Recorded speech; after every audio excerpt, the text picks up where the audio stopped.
This video sponsored by SVO Digital Marketing. Work from home opportunity.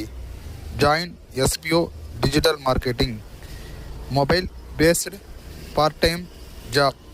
More details, send your name and qualification on 999-410-4160. Skip பண்ணாதீங்க. பெரிய தப்பு. தினம் 300 ரூபாய் சம்பாதிக்க அரிய வாய்ப்பு. இன்ஸ்டாகிராம், Facebook பயன்படுத்த தெரிந்தால் போதும் content post and content publishing மூலமா தினம் 300 ரூபாய் சம்பாதிக்கலாம். இந்த வேலை செய்ய 5 நிமிடம் போதும். Work training support, group communication support, all language customer live chat support, முக்கியமா சொந்தமா ஒரு பிசினஸ் ஸ்டார்ட் பண்ற அளவுக்கு உங்களால கற்றுக்கொள்ளவும் முடியும், சம்பாதிக்கவும் முடியும். இந்த வேலை வாய்ப்பு வழங்குவது 5 வருடத்திற்கு மேல ரன் ஆகிட்டு இருக்க நம்ம தமிழ்நாட்டு company school of business organisation private limited. மேலும் விவரங்களுக்கு டிஸ்கிரிப்ஷன்ல கொடுத்திருக்க நம்பருக்கு வாட்ஸ்அப் பண்ணுங்க. அமெரிக்காவில் கண்டுபிடிக்கப்பட்ட ராட்சத மனித எலும்புக்கூடுகள் ஒரு சாதாரண மனிதனின் 2 மடங்கிற்கும் மேலாக 8 முதல் 10 அடி வரை ராட்சத மனிதர்கள் அமெரிக்க கண்டத்தில் வாழ்ந்திருக்கிறார்கள் என்று சொன்னால் நம்புவீர்களா? பல்லாயிரக்கணக்கான ஆண்டுகளுக்கு முந்தைய தொல்லியல் கண்டுபிடிப்புகள் என்று கூறி அமெரிக்காவின் வரலாற்றில் அடிக்கடி சர்ச்சையை கிளப்பும் ஒரு மர்மம்தான் இந்த ராட்சத மனித எலும்புக்கூடுகள். இவை வெறும் கற்பனையா அல்லது விஞ்ஞான உலகம் மறைத்து வைத்திருக்கும் ஒரு உண்மையா? அதனை பற்றி இந்த வீடியோ தொகுப்பில் பார்க்கலாம். அமெரிக்காவில் ராட்சத எலும்புக்கூடுகள் கண்டெடுக்கப்பட்டதாக பல இடங்கள் கூறப்பட்டாலும் அவற்றில் மிகவும் உறுதியானதாகவும் சமீபத்திய தொல்லியல் ஆய்வாளர்களின் கவனத்தை ஈர்த்ததாகவும் இருப்பது நெவாடா மாநிலத்தில் உள்ள லவ்லாக் கேவ். லவ்லாக் குகை இருக்கும் பகுதியை சுற்றியுள்ள பயூட் பூர்வீக அமெரிக்க பழங்குடிகள் பல நூற்றாண்டுகளாக ஒரு வாய்மொழி கதையை சொல்லி வந்துள்ளனர். அவர்கள் கதைப்படி அந்த பகுதியில் சிடகா என்றழைக்கப்படும் சிவப்பு முடி கொண்ட நரமாமிசம் உண்ணும் ராட்சதர்கள் வாழ்ந்து வந்தனர்.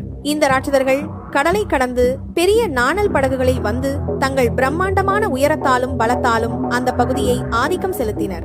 பல வருட போருக்கு பிறகு பயூட் பழங்குடிகள் அனைவரும் ஒன்று சேர்ந்து இந்த ராட்சதர்களை தோற்கடித்ததாகவும் கடைசியாக எஞ்சிய ராட்சதர்களை இந்த குகைக்குள் துரத்தி சென்று குகையின் வாயிலில் தீ வைத்து எரித்து கொன்றதாகவும் அந்த கதை கூறுகிறது.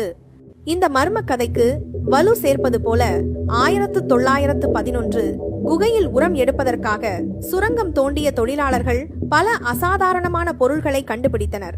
இதைத் தொடர்ந்து அதிகாரப்பூர்வ தொல்லியல் ஆய்வுகள் நடந்தன. இந்த ஆய்வுகளில் தான் லாவ்லாக் ஜாயன்ட்ஸ் என்று செல்லப்பெயர் சூட்டப்பட்ட மனித எச்சங்கள் கண்டெடுக்கப்பட்டன. இந்த மம்மிகளின் அளவு சுமார் 8 முதல் 10 அடி வரை இருந்ததாக ஆரம்ப கால செய்திகள் கூறுகின்றன. இந்த ராட்சத கூற்றை ஆதரிப்பது போல் ஆய்வாளர்கள் சில தடயங்களையும் கண்டுபிடித்தனர். 15 அங்குல நீளமுள்ள செருப்பு, குகைக்கு அருகில் ஒரு பெரிய பாறையில் ஒரு பிரம்மாண்டமான மனித கையின் அச்சு பொறிக்கப்பட்டது போன்ற ஒரு அடையாளம் காணப்பட்டது.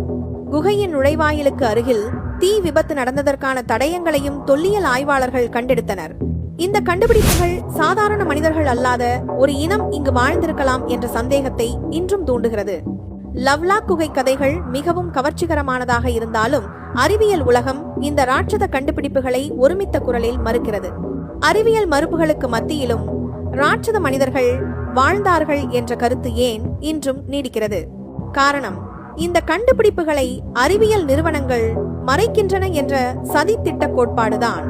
ராட்சதர்கள் இருந்தார்கள் என்று நிரூபிக்கப்பட்டால் மனித இனத்தின் வரலாற்றை பற்றி அறிவியல் உலகம் நம்பியிருந்த பல கோட்பாடுகள் பொய்யாகிவிடும் என்ற அச்சம். உலகெங்கிலும் உள்ள பூர்வீக மக்களின் கதைகள், வேதங்கள் மற்றும் நூல்களிலும் ராட்சதர்கள் குறித்த குறிப்புகள் உள்ளன.